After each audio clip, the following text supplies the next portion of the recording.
Hello, I am Quinny. Welcome to the channel. In this video today, guys, I'm going to be giving you 5 MLS players I'm excited about for the upcoming season. I hope you enjoy this one, guys. Do not forget, as always, to like, subscribe, share, and retweet and all that good stuff. And let's get stuck into it.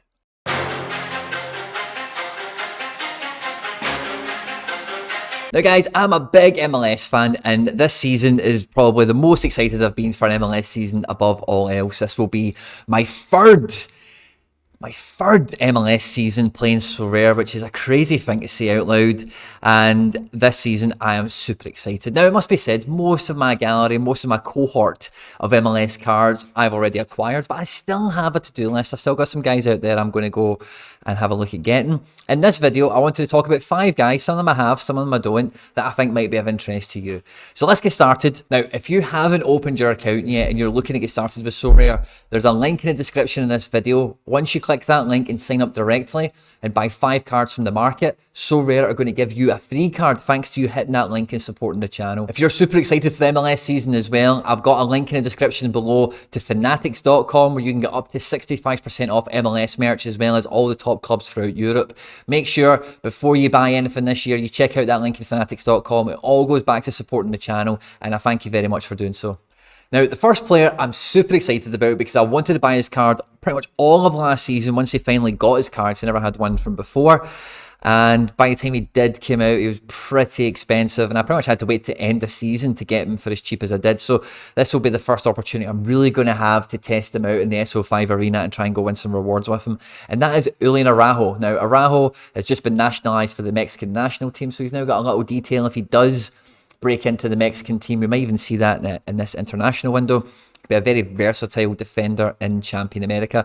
He's a right fullback, and as you'll see with his stats on screen, he is very impressive in both ends of the pitch, whether it be defensive work as well as offensive.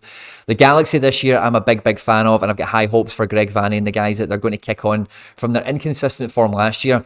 And I think Julian Araujo, come the midway point of the season towards when the World Cup is kicking off, I think this could be one of the kids that you're really hearing getting linked and getting lots of transfer speculation about a move to Europe. I think he's that good.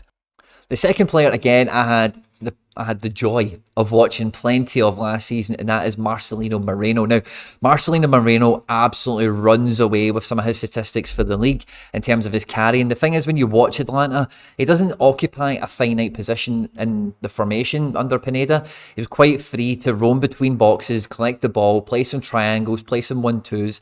And whenever he is involved in that transition play, going from back to front, it's high tempo, it's high energy, and there's lots of clinical decisions getting made.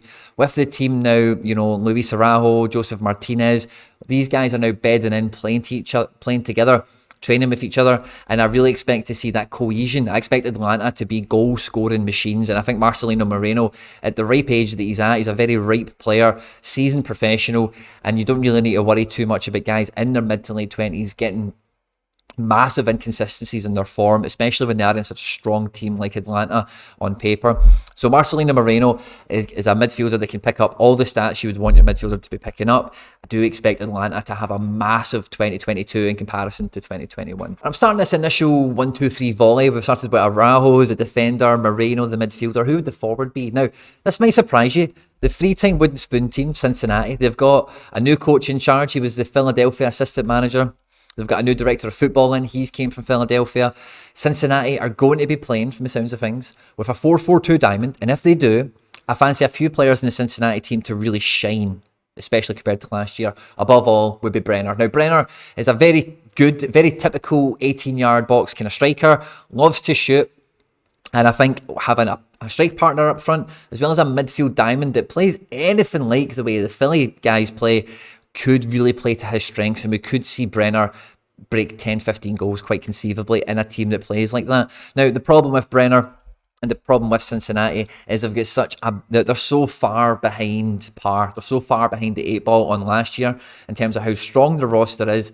how long they've been with their manager, how the cohesion that they've got. What you've got to think is all the teams around them that are strengthening, going forward, getting bigger and better, signing new players, getting better managers and that sort of thing. So, what is that learning curve going to be for the assistant becoming the number one? Are they going to hit the ground running? Are they going to be like maybe DC United? If you think about DC United last year under Hernan Losada, first 5 or 6 games, they were kind of exciting to watch. They weren't really getting many points. And then they went through a great stretch where that cohesion really settled in.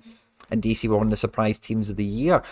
I could see Cincinnati being like that. Now, the next guy is somebody who I was desperately trying to be picking up a super rare for when they came onto the platform. Former St. Pauli midfielder and current Philadelphia midfield general, Leon Flach. Now, Flach has got the potential, guys, to be one of these AA monsters that can pick up between 50 and 60 points on an average game with no decisive score. And in a game where Philly go on and dominate the ball without decisive, maybe he can break 60, 70s with a lot of these passes and a lot of these incisive runs he makes into the box as well. He is a traditional kind of box-to-box midfielder, but as you can see with his heat graph, he does peel into space. He looks to get himself in a position where he can get his head up and make interlinking passes between defending players and attacking players. He moves all around the pitch, very good for recovering possession as well as playing those forward balls. And Philly had a bit of a hangover last year when Flach came into the team versus the year before, having previously sold Aronson and McKenzie. So coming into this year, I expect Philly to be at least 10-20% better than what they were last year. And Leon Flach is definitely going to be one of the primary beneficiaries of such a result in turn and form. And then the last one I want to give you is a boy that I do own, and I'm proud to say it, is Efrain Alvarez. Now, I've had this Alvarez since January 2021, maybe December 2020. And last year, I was so excited to see him in MLS. And he was fantastic when he did feature. His main issue was minute consistency. Now, the talent he showed in almost every game was there to be seen. He might have only had 3 touches, but there'd been probably 3 of the most exciting touches in the whole match. And, he did chip in, did get some goals, did get some assists, made some key passes, looked really good, started to build his highlight reel in with the Mexican squad as well, just like Julian Araujo. And again, similar to Julian Araujo, I really feel like the Galaxy are going to be one of the big teams in MLS this coming year. And I think Efrain Alvarez could be the guy. He could be this season's Barco. That's what I feel like. If I look at Barco's scores from last year, and I think who in MLS, particularly who I currently own, do I think could do that kind of job? It's Efrain Alvarez all day, every day. So with LA Galaxy letting Leggett go to the Revs, and they've not really replaced him. There's not been many incomings as of yet. Regardless, Efrain Alvarez has been long seen as one of their shining examples of they have an academy that can produce players along with Julian Araujo. And I do expect this to be Efrain Alvarez's year.